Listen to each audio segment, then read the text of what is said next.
রংপুরের পীরগাছায় পৃথক দুইটি স্থানে জরুরি রোগীদের জন্য বিনামূল্যে অক্সিজেন সিলিন্ডার স্থাপন করা হয়েছে। সোমবার 18 আগস্ট উপজেলার অন্দানগর ইউনিয়নের অন্দানগর বাজারের পল্লী চিকিৎসক নুরুল ইসলামের চেম্বার ও সাতদরগা বাজারের পল্লী চিকিৎসক আসাদুল ইসলামের চেম্বারে এই দুটি সিলিন্ডার স্থাপন করা হয়। শ্বাসকষ্ট দূরীকরণ, অপারেশনের সময় বৃদ্ধ ও দুর্বল রোগী বিশেষ করে শরীরের প্রয়োজনীয় ঘাটতি তাৎক্ষণিক পূরণে এ উদ্যোগ নেয় অন্দানগর তরুণ স্বেচ্ছাসেবী সংগঠন ও তারুণ্যের আলো স্বেচ্ছাসেবী সংগঠন।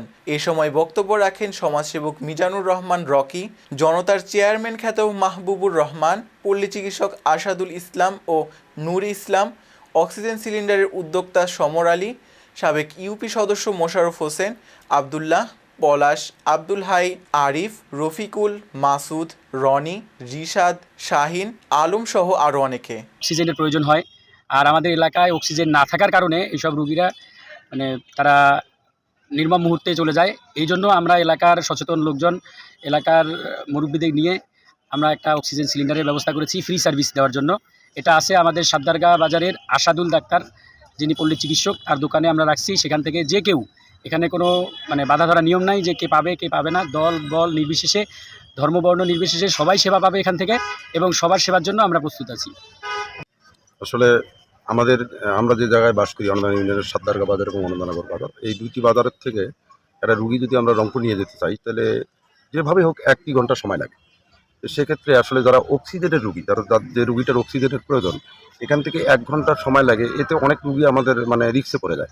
তো যাক, আমরা এই আজকে যারা সমর পাশাপাশি যারা আছে সাথে, এরা যে এত সুন্দর একটা উদ্যোগ নিয়েছে যে সাতদরগা বাজার এবং অন্দানগর ইউনিয়নের মধ্যে দুইটি বাজার, একটি সাতদরগা বাজার এবং আরেকটি বড় বাজার হচ্ছে আপনার অন্দানগর বাজার, দুই বাজারে নির্দিষ্ট একটি জায়গায় এই অক্সিজেনটা থাকবে। যে রুগীগুলোর প্রয়োজন হবে এখানে নাম্বার দেওয়া থাকবে, তারা এইটা ওই সময় যাদের প্রয়োজন তারা ব্যবহার করবে বিনা পয়সায়, তাদের কোনো খরচ লাগবে না। আমি মনে করি এটা একটা একেবারেই কি বলবো, এটা মূল্যায়ন করে এই উদ্যোগটার করা যাবে না। সেক্ষেত্রে আমি মনে দেওয়া হলো, সেটা অনেক উন্নয়নমূলক কাজ, জনগণের কল্যাণে হচ্ছে। আমার দোকান মোটামুটি খোলা থাকে সকাল 8:30 বা 9টা থেকে, সারাদিনই প্রায় খোলা থাকে রাত 11টা-12টা পর্যন্ত। যার যখন সমস্যা হবে, যেমন হার্টের রুগী, অক্সিজেন শর্ট করে, তারপরে শ্বাসকষ্ট, লাঞ্চের সমস্যা হলে, এই রুগীগুলো যে কোনো সময় আসলে অক্সিজেন আমরা দিয়ে দেবো ফ্রি। আমরা তো সবাই মারা যাব, সবারই মৃত্যু নিশ্চিত, কিন্তু বাঁচার আকাঙ্ক্ষা সবারই থাকে। যার স্বজন হারায় সেই বোঝে তার বেদনা। যখন একটা মানুষ অসুস্থ হয়, আমরা জানি মারা যাব, কিন্তু আমরা বাঁচানোর সর্বোচ্চ চেষ্টাটা করি। কিন্তু সেই সময় যদি আমাদের হাতের কাছে প্রয়োজনীয় সামগ্রী না থাকে, তখন আমাদের হতাশার পরিমাণটা আরো বেড়ে যায়। তাই এখানে এই অক্সিজেনটা এখানে পাওয়া যাবে, এবং তারা যে দিল, এটা এই এলাকার একটা দুষ্প্রাপ্য জিনিস এখানে থাকলো, যেটা সহজে পাওয়া সম্ভব নয়। মেডিকেল কলেজ এবং উপজেলা স্বাস্থ্য কমপ্লেক্স এবং ক্লিনিক ছাড়া যেটা সম্ভব ছিল না, সেটা এখানে সম্ভব হবে।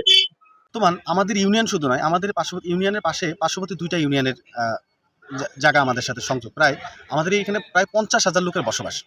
এই 50,000 লোকের ভিতরে অনেকেই অনেক সময় হার্ট পেশেন্ট বা এজমা, বিভিন্ন শ্বাসকষ্টের কারণে কিন্তু অক্সিজেনের প্রয়োজন হয়। যে অক্সিজেন সরবরাহ কিন্তু আমাদের উপজেলা থেকে নেওয়া অথবা জেলা পর্যায়ে যেতে। অনেক সময় দেখা গেছে যে জেলা পর্যায়ে রুগী যেতে যেতে সেই রুগীটা ফেরত আসে। ম্যাক্সিমাম রুগী আমাদের শহরে নিয়ে যেতে যেতে মারাই যায়। খুব কম, 80% রুগী আমাদের মারা যায়। যদি অক্সিজেন সিলিন্ডারটা স্থাপন থাকে, তাহলে দেখা গেল যে হয়তোবা সেই রুগীটা কিছুটা বাঁচতে পারে। আল্লাহ তাআলা হায়াত মউতের সব কিছু হচ্ছে তার হাতে। তারপরেও মানুষ হিসেবে আমাদের চেষ্টা করা উচিত যে ভালো কিছু হোক, ভালো কিছুর মাধ্যমে সমাজের উন্নয়ন হোক। এটা কোনো রাজনৈতিক ক্ষেত্র নয়, এটা আমাদের মানবিকভাবে কাজটি করা।